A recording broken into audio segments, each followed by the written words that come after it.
Where the high-resolution A7R, high ISO A7S, and high-speed A9 are all specialists, the base Sony A7 has always been more of a generalist. It's okay at a variety of tasks, but doesn't excel in any one. Or at least, that's how it used to be. When Sony introduced the A7 III, it proudly claimed it would redefine what it meant to be a basic camera. With its combination of excellent image quality, blazing fast performance, and really solid video features, this isn't just an affordable entry-level model, it's an aspirational product of its own, and probably the most valuable camera in Sony's full-frame lineup. And yes, we get it that this video is quite late, but there's a reason we like to look at products even many months after their release. When we published our initial hands-on with the A7 III, we were easily blown away. But since then, other brands have had a chance to catch up with Sony's new definition of the basic model.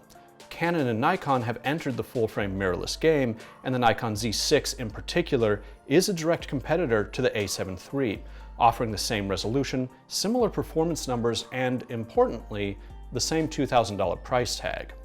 But before we get carried away talking about the competition, let's talk about what the A7 III is and what it does really well, because there's a lot.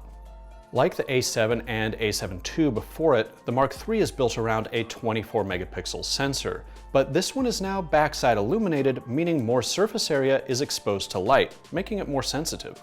If you believe the wizards over at DxOMark, it actually matches the A7R III for dynamic range and puts up the best score of any full-frame camera for high ISO noise. In our testing, we found ISO 25,600 to be surprisingly usable, although the maximum 51,200 did introduce a noticeable magenta color shift and quite a bit more noise. Still, with some modest noise reduction in Lightroom, it's not too bad. So unless you absolutely need more resolution, the A7 III is just about equal or better than any other full-frame camera on the market for both low and high ISO shooting.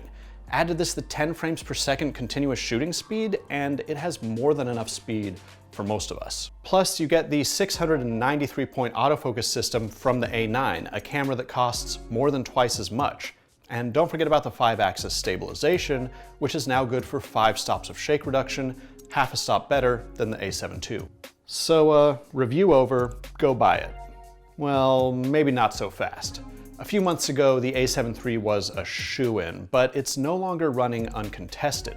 The Nikon Z6 is a compelling alternative and does actually offer some things not found on the Sony, such as 10-bit 4K video output. The A7 III does offer much more control for internal video recording, however, with S-Log 2 and 3, 4 different flavors of hybrid log gamma, and a wealth of additional settings you can customize.